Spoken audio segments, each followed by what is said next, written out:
స్వామివారి యొక్క చేయూత లభించి మనం కష్టపరంపర నుంచి కూడా ఉద్ధరింపబడడానికి గాను ఆస్కారం ఏర్పడుతుంది. అంతటి భవ్యమైనటువంటి ఆ స్తోత్రరత్నాన్ని శ్రవణం చేద్దాం, ధన్యులమవుదాం. శ్రీమత్పయోనిధి నికేతన చక్రపాణే భోగేంద్ర భోగమణిరాజిత పుణ్యమూర్తే యోగీశ శాశ్వత శరణ్య భవాబ్ధిపోత లక్ష్మీ నృసింహ మమ దేహి కరావలంబం లక్ష్మీ నృసింహ మమ దేహి करावलम्बम् ब्रह्मेन्द्र रुद्र मरुदर्क किरीटकोटि सङ्घट्टिताङ्घ्रिकमलामलकान्तिकान्त लक्ष्मीरसत्कुच सरोरुह राजहंस लक्ष्मी नृसिंह मम देहि करावलम्बम् लक्ष्मी नृसिंह मम देहि करावलम्बम् संसार सागर विशाल कराल कामनक्रग्रह ग्रसल निग्रह विग्रहस्य मग्नस्य नागलसदूर्मिनि पीडितस्य लक्ष्मी नृसिंह मम देहि करावलम्बम् लक्ष्मी नृसिंह मम देहि करावलम्बम् संसार घोर गहने चरतो मुरारे मारोग्र भीकर मृग प्रवरादितस्य आर्तस्य मत्सर निदाघनि पीडितस्य लक्ष्मी नृसिंह मम देहि करावलम्बम्. మన నిత్య దైనందిన జీవితంలో మనకి లలితా సహస్రనామ స్తోత్రం ఏ ప్రకారంగా ఉపకరిస్తోందో మనం గత కొద్ది రోజులుగా తెలుసుకుంటున్నాం కదా.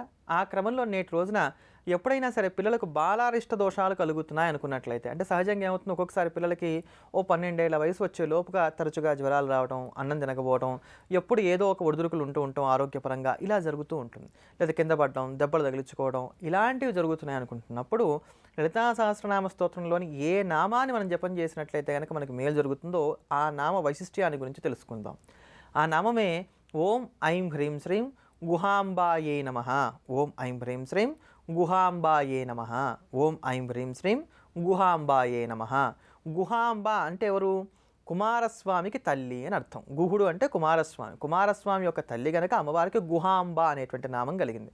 కుమారస్వామి బాలారిష్ట దోషాలన్నింటికి కూడా అధిష్టాన దేవతగా ఉంటాడు కనుక ఈ నామాన్ని చేత్తో విభూతి పుచ్చుకొని రోజుకి 108 సార్లు జపం చేస్తూ పిల్లలకు రక్షగా పెడుతూ వచ్చినట్లయితే ఎటువంటి బాలారిష్ట దోషాలు కలగకుండా వారు చక్కగా ఆనందంగా వర్ధిల్లడానికి కానీ ఆస్కారాలు ఏర్పడతాయి. అంతటి అద్భుతమైనటువంటి మనం ప్రతిరోజు కూడా కార్యక్రమానికి ప్రారంభంలో సదాచారంలో మనకి పెద్దవారు ఏం చెప్పారు, ఏ ప్రకారంగా నడుచుకున్నట్లయితే ఇంట్లో ఉండేటువంటి ఐశ్వర్యాన్ని స్థిరంగా అట్టిపెట్టుకోవడానికి కానీ అవకాశాలు ఏర్పడతాయో తెలుసుకుంటున్నాం కదా.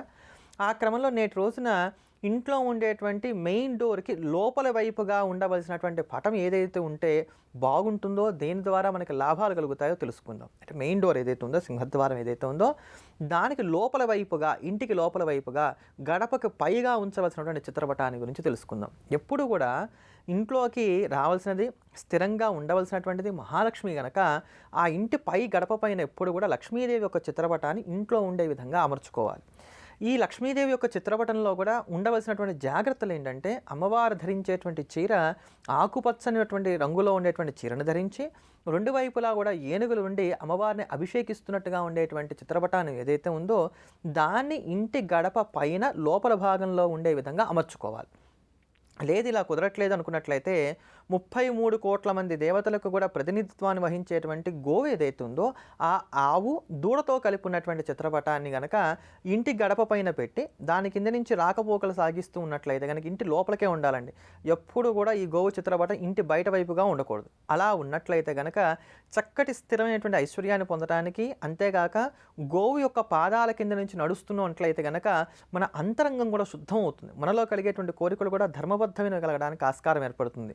భూమినంతా చుట్టి ప్రదక్షిణం చేస్తే ఎంత పుణ్యం కలుగుతుందో గోపాదాల కింద నుంచి నడిచినట్లయితే అంత పుణ్యం కలుగుతుంది కనుక అటువంటి ఆవు దూడ బొమ్మ కలిగినటువంటి చిత్రపటాన్ని మనం చక్కగా ఇంటి ప్రధాన ద్వారంలో పై భాగంలో ఇంటి లోపలికి ఉండే విధంగా అమర్చుకోవచ్చు అని చెప్పని మనకి పెద్దలు తెలియజేసి ఉన్నారు. అదే ప్రకారంగా నేటి రోజున ప్రదోషం, అమావాస్యకు ముందు వచ్చేటువంటి ప్రదోషకాలం ఉన్నటువంటి నేటి రోజున ఎవరైతే పగలంతా కూడా ఉపవసించి సాయంకాలం ప్రదోష వేళలో శివారాధన చేస్తారో వారికి గ్రహదోషాలు అంటవు అని చెప్పని శైవాగమాలు మనకి తెలియజేస్తున్నాయి. ఈ వారం గురువారం నాడు ప్రదోషం వచ్చింది కనుక ఈరోజు చేసేటువంటి సాయి అర్చన కూడా అనంతమైనటువంటి పుణ్యాన్ని మనకు కలగజేస్తుంది. బాబావారికి పరమేశ్వరుడికి భేదం లేదు అని చెప్పడం కోసం అని చెప్పని బాబావారి యొక్క దేవాలయాల్లో సాయిబాబా వారి యొక్క ప్రతిమకు ఎదురుకుండా నందీశ్వర మూర్తిని ఉంచుతూ ఉంటారు. కనుకన ఎవరైనా సరే మనకి జాతకరీత్యా కనుక అలవి కానటువంటి ఓర్చుకోలేనంత కష్టాలు వస్తున్నాయి, మాకు ఏదైనా ఒక దారి కావాలి అనుకునేటువంటి వారు ఎవరైనా సరే సాయంకాలం ప్రదోష సమయంలో బాబావారి యొక్క దేవాలయానికి వెళ్ళి రోజు విడవకుండా మానకుండా నువ్వుల నూనెతోటి కనుక బాబావారి యొక్క దేవాలయంలో దీపారాధన చేస్తూ వచ్చినట్లయితే అటువంటి అన్ని దోషాల్లో నుంచి కూడా మనం బయటపడడానికి కానీ ఆస్కారం ఏర్పడుతుంది. అంతటి భవ్యమైనటువంటి నేటి రోజున బాబావారి యొక్క సహస్రనామ స్తోత్రాన్ని శ్రవణం చేద్దాం, ధన్యులమవుదాం. పైగా బాబావారి యొక్క సహస్రనామానికి చాలా విశేషమైనటువంటి ఒక శక్తి ఉంది.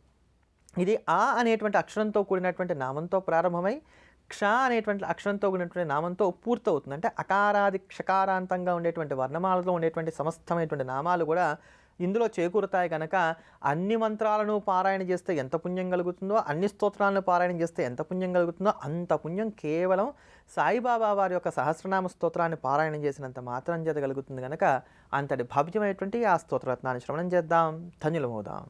యస్యాది మధ్యమాంతాని గమ్యం తేన సురైరపి కస్తస్య శక్నుయాద్వక్తుం గుణాన్ కార్ష్ణేన మాధవ కింతు దేవస్య మహతః సంక్షిప్తార్థపదాక్షరం శక్తితశ్చరితం వక్ష్యే ప్రసాదాత్తస్య ధీమతః అప్రాప్యతు తదోనుజ్ఞాం న శక్యస్తోతుమీశ్వరః యదా తేనాభ్యనుజ్ఞాతస్తుతో వై సతదా మయా అనాదినిధనస్యాహం జగద్యోనేర్మహాత్మనః నామ్నాం కించిత్ సముద్దేశం వక్ష్యామ్యవ్యక్తయోనినః వరదస్య వరేణ్యస్య విశ్వరూపస్య ధీమతః శృణు నామ్నాం చ యం కృష్ణ యదుక్తం పద్మయోనినా దశనామ సహస్రాణి యాన్యాః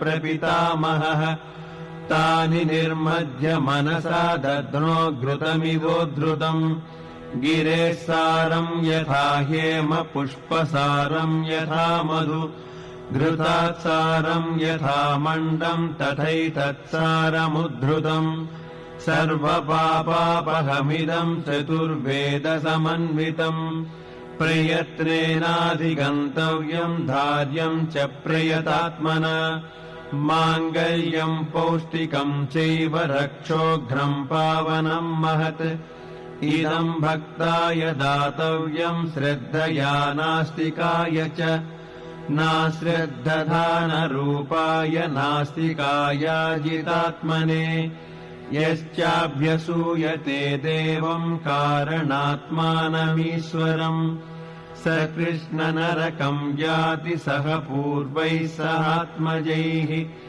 ఇదం ధ్యానమిదం యోగమిదం ధ్యేయమనుత్తమం ఇదం జప్యమిదం జ్ఞానం రహస్యమిదముత్తమం యం జ్ఞాత్వా హ్యంతకాలేపి గచ్ఛేత పరమాం గతిం పవిత్రం మంగళం మేధ్యం కళ్యాణమిదముత్తమం ఇదం బ్రహ్మా పురా కృత్వా సర్వలోకపితామహః సర్వస్తవానాం రాజత్వే దివ్యానాం సమకల్పయత్ తదా ప్రభృతి చైవాయమీశ్వరస్య మహాత్మనః